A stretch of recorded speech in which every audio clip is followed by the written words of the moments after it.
What up, my 350z peeps? Today we are getting right to it, not messing around. We're banging this duckbill out. We're tired of waiting around. We want to see what it looks like when it's finished, as much as I do.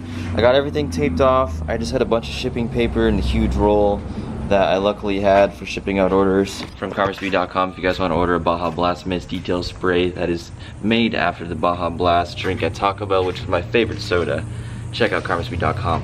That's what that shipping paper's for. But it came in handy for this project today, and it taped off the window. And so I went to O'Reilly's and said, hey, I need some pearl white paint that would somewhat match. Doesn't matter because I'm putting vinyl over it. So we got some general purpose primer. We've got paint, 2 different colors. I only had one that was white diamond and the other one is white pearl. So I'm gonna do the white diamond first and the white pearl, and then we got a clear coat. I have no clue if this is gonna be enough paint, but we'll find out soon. I'm gonna go ahead and lay some primer on right now.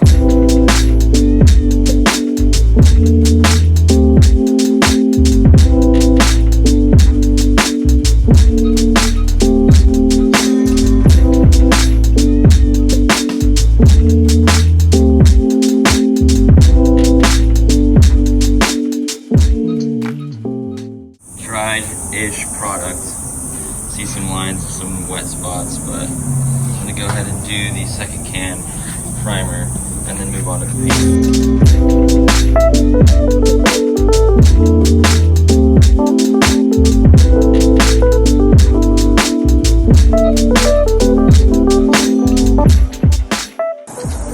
It's about 130 degrees out here in Phoenix, Arizona.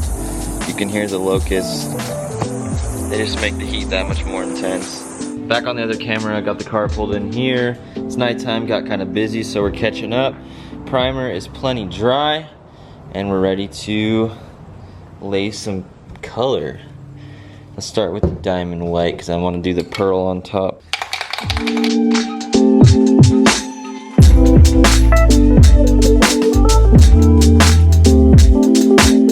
I'm not even gonna mess with this. I decided I'm gonna go to O'Reilly real quick. I know one that's open till 11 p.m. and just get some white so we can get this on and then use this as the finish. Just got back from O'Reilly Auto Parts, got pulled over for registration. It was a couple days old. Check your registration before you drive your vehicle. I forgot, he gave me a warning, thank the Lord. But I got $4.99 Krylon semi-gloss paint, $4.99 a can. Look how much paint that is versus those little ones. I don't know if this is a good or bad idea, but I'm gonna lay this down as the base coat and save a lot of money by doing this. The first can I used of the white diamond was complete waste.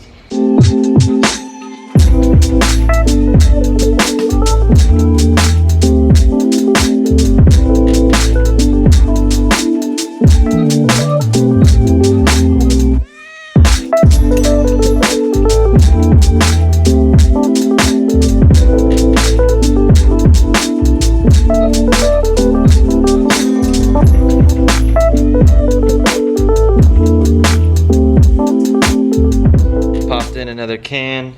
Gonna do a light second coat of this so we don't get too of this extreme white. Fill in some of the spots I think that need it, and then we'll go straight to the pearl.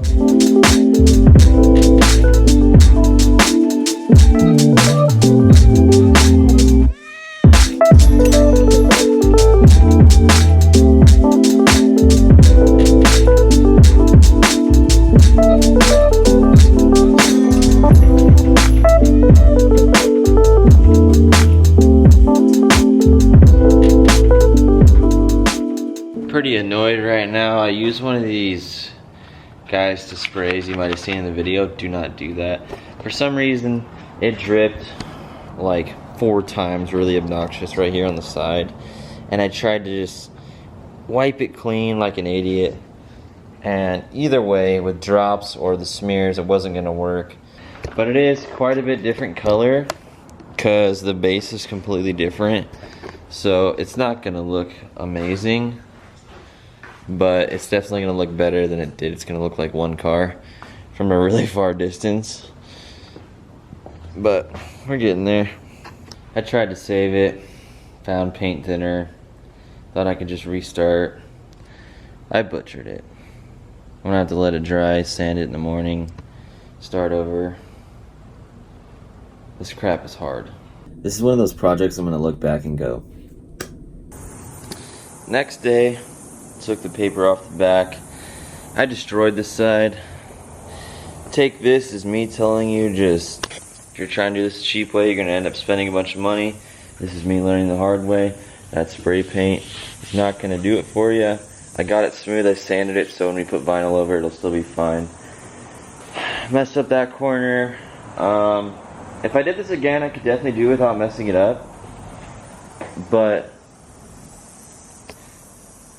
that's me just making videos of this stuff and trying to learn it the hard way. But like, this side looks pretty good. I'm actually impressed with myself on this side. The other side, I don't know what happened. So I mean, is it doable? Yes. This paint is not really that close at all, so it works for now. But this is strictly to wrap it. So I'm gonna go ahead and pull off the window.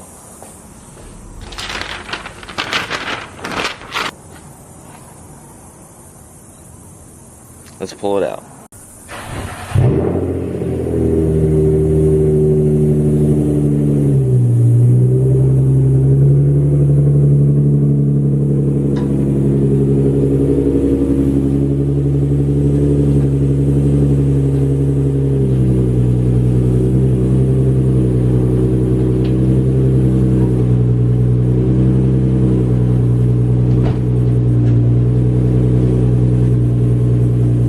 Final product looks pretty good from a distance is the catch. I was able to blend this pretty good. Bottom's totally fine. I'm gonna clean off the taillights next, and then pop out the windshield wiper, delete, clean that off, get that ready for vinyl. This side I totally jacked up, totally my fault, noob. We'll go over some stuff in a sec. And yeah, so if you're looking to do this all by yourself, it's a complete kind of waste of time. If you have the rep duckbill like I bought, the finish is not going to come out very good if you do spray paint and very even. It's hard. You actually need like a really, really clean room so you don't get any dust on it. I got a little bit of dust on mine and it has a little texture, but I'm going to see using some really fine grit sandpaper and going over it real lightly before I put vinyl on it. But I'm gonna leave it as is. I can definitely put vinyl on it. I tested it. It lays down smooth, so I'm not stressing.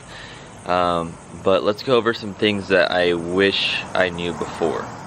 Starting from the get-go, if I had a sink in my garage with hot water ready to throw the Bondo spreaders in, so every time I laid a new layer of Bondo, I could make sure it was as clean as a whistle, as it was brand new out of the package, that would make life easier. You wouldn't have any like little like crumb piece on there that you didn't see, and then you go and put the Bondo on the second layer and then it has like a line through it because there's a little crumb kind of situation. So clean spreaders is super important. That will save you time sanding and things like that. Good sanding blocks, super important. I'm leaving a list to the Bondo stuff with sanding blocks, Bondo, spreaders, the whole nine, a link in the description at the top of tools that I wish I had from the get-go. And a huge thing of Bondo that would save you a ton of money. The sanding block, the soft one especially, was huge on the bottom half for maintaining that curved surface and being able to sand that off. So when there's areas where it's hard to spread the Bondo on, you just got to do too much and then depend on sanding it down. That's when having a really good block was important. Next, the filler, the primer filler you buy in a spray can. That's also in the list as well, the primer filler.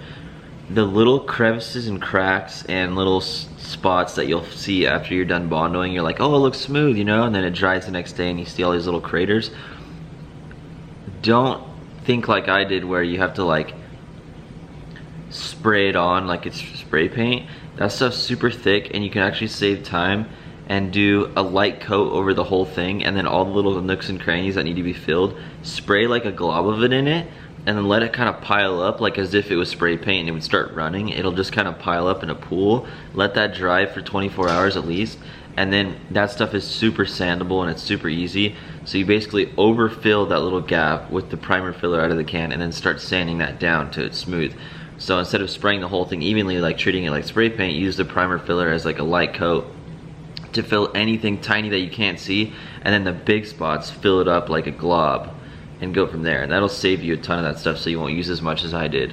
When you're sanding, make sure you're consistent with your movements and you're not focusing on a little spot. If you focus on a little spot, you're creating like a little crater and you don't realize it. Go big swooping strokes as you saw in some of the videos.